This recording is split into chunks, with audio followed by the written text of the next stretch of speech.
Hey guys, how's it going? So, if you're watching this video now or you're watching it in a few months, today is the 1st of January 2022. So it's a brand new year upon us already. Can't believe 2021 is already gone, but yet here we are. What I thought about for today in terms of our video on Med to Sell, trying to get into the medical device world, especially from a clinician role. Previously, if you know my story, I was a physical therapist for almost 10 years before I decided to transition into medical device sales because I just wasn't really having fulfillment in my clinical role that I was in.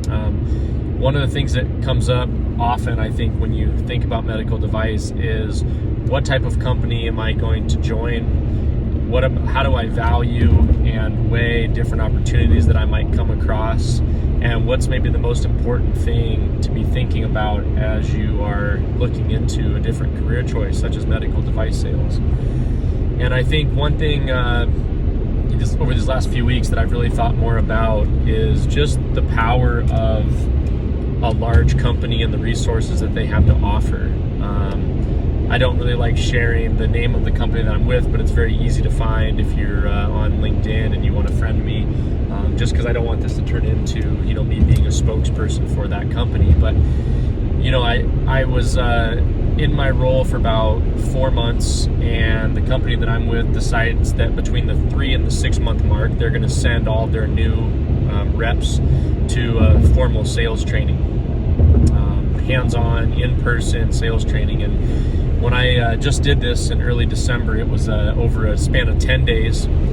Went out to one of the corporate training facilities, and it was 10 days, 8 to 5, so to speak, of full-on training and education in regards to the sales process, products, how to in-service. They really want you to get your feet wet first, and then once your feet are wet, you have really a taste of what's going on and what the role's going to entail, then sending you through the more formal training process. And I'll be honest, going through graduate school as a physical therapist, I spent 3 years full-time, right? Basically doing hands-on labs and hands-on, testing and practical exams and all that sort of thing, cadaver labs. And I wasn't really too gung-ho about having to go do a whole new process like this again, right? I kind of felt like, man, I've checked those boxes. I don't really need somebody telling me what to do or how to do it.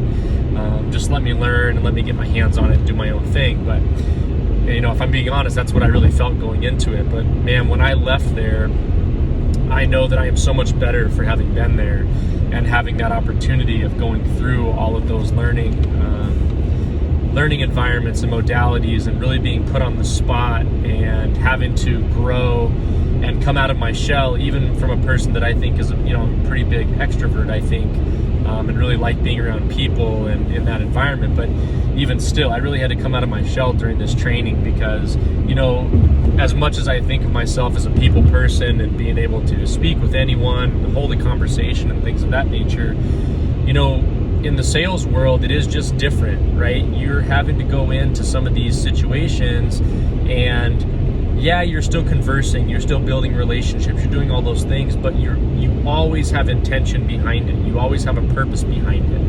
And, don't misconstrue that into saying, oh, you're trying to be, you're trying to be sleazy, you're trying to work things in a bad way. It's not. It's just that you have a purpose of being there. Your purpose is to try to convey what your product can do, how it can change patient lives, and how it can improve, the workflow or the environment of the physician and the staff that they work with. So there's always intention behind conversations, and sometimes I feel like we give people this impression that just because you can talk to anyone or because you're a good people person, that means that you're automatically going to be good at sales and moving the needle in that regard. And, I've kind of come to the realization in these short few months that I've been in this role that that's really just not the truth.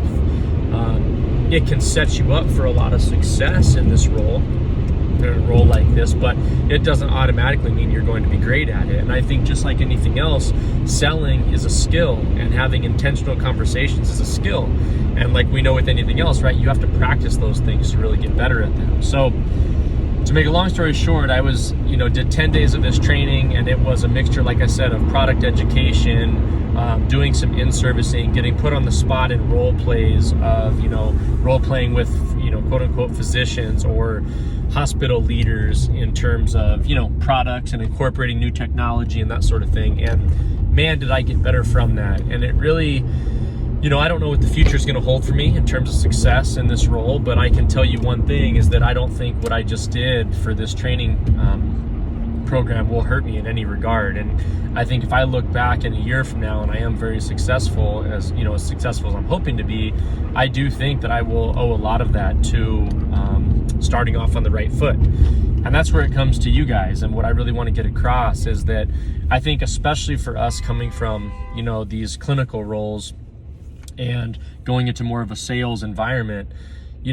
that's a big jump. And it's a big jump, and that's why you're thinking so intently about whether or not you want to go through with it.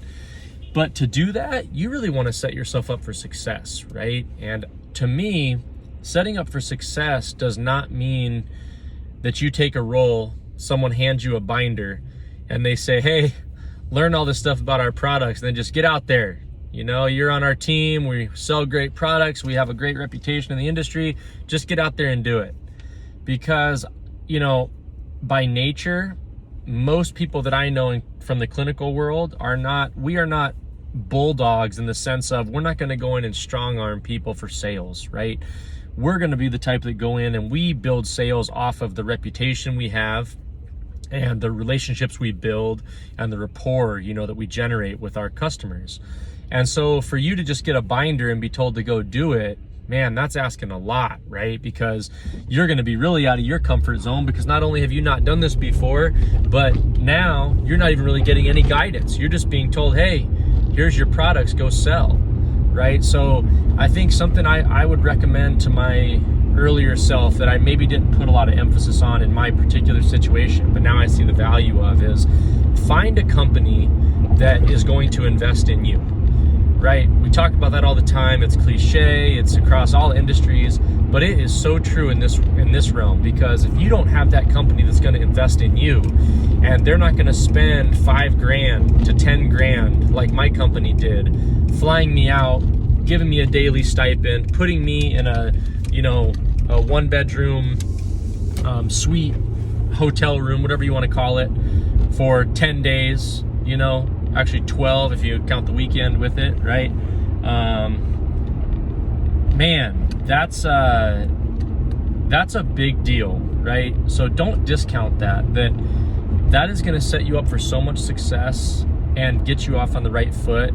That we talk in the medical device world all the time about breaking in. You're going to hear that all the time if you haven't already, is you're trying to break into med device. And what people are really saying is that until you have some sort of medical device experience on your resume, you're not very highly sought after, because there's so many other people out there trying to get jobs, right? So why are they going to take a flyer on you without any experience when they have people lined up across the board? Sorry, this thing's shaking all over. Lined up across the board to get in. And the thing with breaking in is, what you get the vibe of from a lot of people is that breaking in means you have to take any opportunity that's given to you. And I understand that may be the case for some people. Let's say they're just coming out of college. Let's say they just finished a sales or a marketing, internship. They may feel like they have to take anything they can get, because they may be 24, 25 years old and, really just trying to totally kickstart their career and don't have anything to tie them down. And they just say, you know what, I'm going to do this for a year and then I'll move on. But for me, and if you're like me, that was never how I approached it. Mainly because I said, you know what? Yeah, I may not be getting a lot of fulfillment in my career that I'm in right now as a physical therapist, and it may not be what I want to be doing long term, but it's still a good career, right? Like, I still have a job. I still have something I can go to. I'm still a professional every day. So I don't need to jump at that first opportunity or that bad opportunity just to get something on my resume. And that's something I would really encourage all of you to think about as well, because as important as it may be to you to get a new position or a new role, nothing happens in a vacuum. So you're gonna have to weigh every opportunity that comes to you. But I would just say that if you can get a solid opportunity with a solid company that has a solid training program, that's going to have mentors on your team that you can look up to and learn from and grow, especially in that first year or two, it is going to pay itself 10,000 times over, over the course of your med device career. So, I think we are in a position as clinicians, right, coming from the clinical role, that we don't have to settle for that first job. We don't have to settle for that small company that's just looking to grow at exponential rate. We can wait and we can interview and we can show our value for those companies that are larger and they have those established programs and things like that. So I hope that's something that speaks to you, because I feel that when I was going through the process, all everyone would talk about is just breaking in, just break in, break in, break in. I don't think that's the key, everybody. People are going to disagree with me and they're going to say, yeah, but that first job you just have to get so that you're in the industry. And I've been a huge proponent my entire life, my entire career, that good experience, or let's say that a different way, experience is only good when it's good experience, right? You getting bad experience and just being able to put something on a resume to get to that next, leapfrog position, that next position down the road, I don't know that really helps you, right? Because if you're not building the right tendencies, the right habits, you're not going about things the right way from the outset, what good is that really, right? Are you going to be anywhere that you want to be a year down the road? Or when you get in that position that you've always wanted with a company you've always wanted, whatever, are you going to succeed in that role? Or are you going to be let go after a year or 2 years because you're not meeting expectations, right? So it may have been good that you quote unquote got everything on your resume, that first position, but did that really serve you well in the long run? So I think us more than other people in these clinical roles, coming from an entirely different career, stable careers no less, is think about the long game, right? Think about the long game. Where do I want to be in 5 years with this role? Is this a company I can stay with for 5 years? Or is it going to be cutthroat? I get it on my resume, but if I don't hit my number in 9 months, I'm out of here. A year, I'm out of here. They're going to let me go, and I hope I find something different. If that's the case, think strong about it, right? Is this going to be a company that gives me a binder and says, hey, just get out there and sell? Man, think strongly about it. After going through this training program that I did, I am so thankful that they have that for me, because I think I know how to talk to people. I know how to build relationships. I know how to get in front of people. But this really forced me on the spot, in the moment, to not only incorporate all my learning, my didactic learning from a product standpoint and a clinical standpoint, but it also made me incorporate all those different things that I had learned into a true conversation and an intentional conversation, so that when I talk with, my accounts and my customers moving forward, I'm going in with a purpose every time, and I can leverage those skills that I have from a communication standpoint over my clinical years, and I can actually make something of it. So I am so thankful for that, and I hope that most of you listening have that opportunity as well, because I think when you do get into this industry, I think that's going to serve you so well moving forward. So I'd love to know your thoughts. Do you agree? Do you disagree? Am I totally wrong on this? Or if you have any questions, right? How big is a big enough company?